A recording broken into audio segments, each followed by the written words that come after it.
Amenda man, your Ekona man, your Ngi man, your Bakuri man, and proudly so your anglophone brother. You're welcome on this platform. Quand on dit aux gens, hein, avant de vous attaquer à quelqu'un, posez-vous la question. Remuez votre ménage. Tournez votre langue. Et écoutez des gens qui vont vous dire des choses que vous n'aimez pas entendre. C'est ceux-là qui vont vous donner des bons conseils. Mais seulement nous avons constaté quoi? Que les gens se sont mobilisés pour s'attaquer à Samuel Eto'o-Fils, pour mentir sur Samuel Eto'o-Fils. Et le complot était vraiment bien orchestré pour le faire tomber. Et certains ont parlé de la normalisation. Qu'est-ce qu'on constate aujourd'hui, les amis? C'est quoi? C'est que il n'y a eu rien, ni la sanction contre lui n'a pas marché, ni l'interdiction d'aller aux élections au niveau de la Confédération africaine de football, parce qu'il devait entrer dans le COMEX, les gars ne voulaient pas, ça n'a pas marché. Et qu'il a gagné tous ses procès au niveau de la CCA au Cameroun, au niveau de la CAF et au niveau du TAS. Donc ça veut dire quoi? Ça veut dire que le gars est légaliste, c'est un légaliste. Il prend son temps, il observe. Il n'est pas dans la précipitation. Il fuit, il fafouine, il regarde. Est-ce que j'ai le droit ici? Est-ce que ce que j'ai fait respecte les règles? Est-ce que le timing est bon? Et le timing aussi, dans ces affaires, est très important.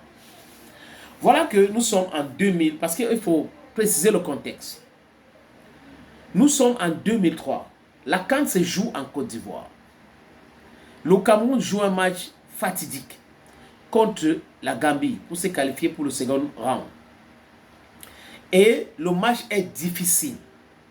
Les Lions indomptables ont joué jusqu'à la 90e minute.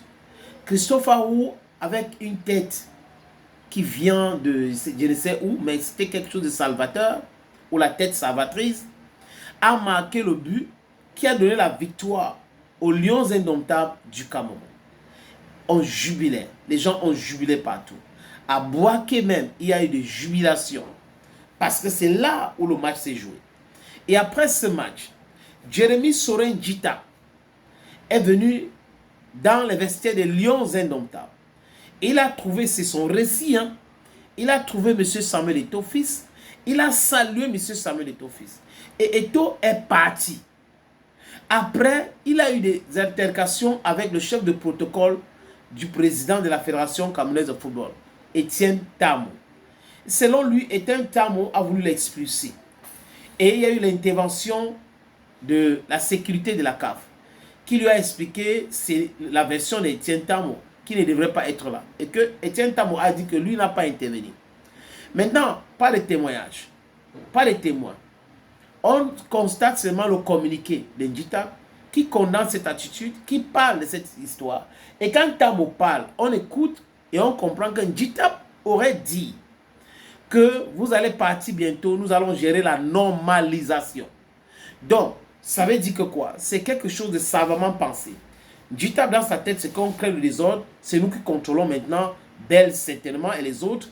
Et on peut entrer dans les vestiaires comme on veut, même si on n'a pas le badge, c'est nous qui devons gérer la fédération. Et le système va marcher. Mais ils ont fait ça avec la complicité certainement de l'homme à la punk.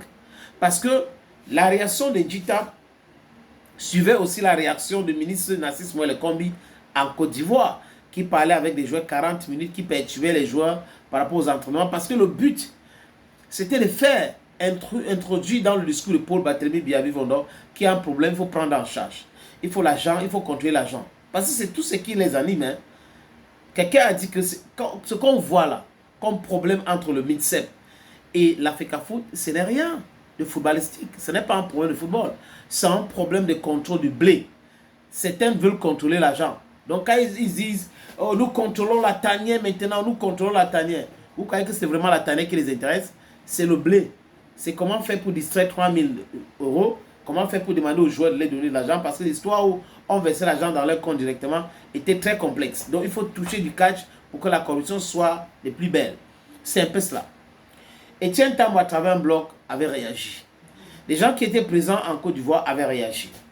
Et la fédération, à travers sa commission d'éthique, a convoqué Jérémy Sorin-Djita.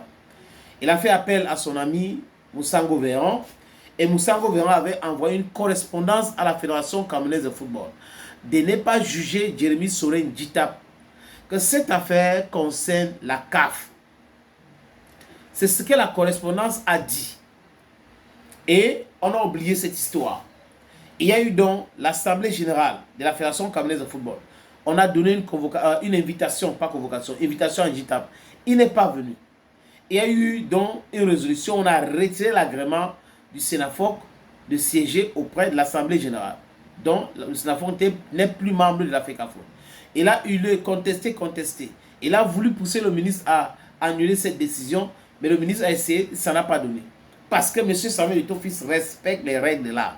Il pose des actes parce qu'il sait qu'on peut l'attaquer ici, on peut l'attaquer là-bas, mais il faut tout respecter selon ce que les textes disent. M. Soren Djitap donc avait pensé qu'on avait oublié cette histoire. Oui, dans la tête de beaucoup de personnes, on avait déjà oublié cette histoire. Mais les différentes attaques contre la Fédération camerounaise de football faisaient en sorte que si M. Eto'o-Fils et la FECAFOOT avaient laissé cette histoire, ça devait les hanter demain. Ça devait retourner contre eux demain. Donc, la commission a siégé, les juges ont discuté sur cette affaire.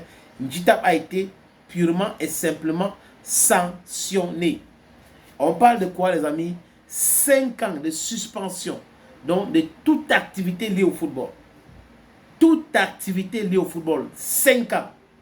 Et il doit s'acquitter d'une amende de 10 millions de francs CFA. 10 millions de francs CFA. Et ce n'est pas uniquement lui. Le secrétaire général de son syndicat, Daniel Ngoss, a écopé aussi de 2 ans de suspension. Il va payer la moitié de l'argent que Djitap a été sanctionné, amendé des pays. Donc vous voyez que nous sommes dans quelque chose aujourd'hui. Et je vois les gens qui non, et tu es venu pour détruire le football. Non, c'est pas ça. Le problème avec le Cameroun, c'est que les gars ne sont pas légalistes.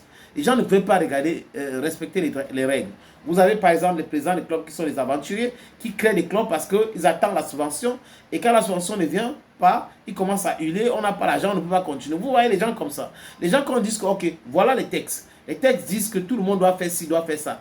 Et ils vont aller faire autre chose. Et quand on les demande de respecter les textes, ils boudent. Et il y a les sanctions. Quand ça vient, on commence à dire, oh, Eto'o a fait ceci. Oh, il a fait ceci. Le mec les fait bavarder. Et il avait dit que moi, je vais vous donner du travail. Vous dites que vous avez les PhD. Je vais vous donner du travail. Je suis plus intelligent que vous. Et il a démontré encore qu'il est méthodique. Il est pédagogique. Et il est plus fort que les bavards d'aujourd'hui. Thank you, friends. Allons, Gomi.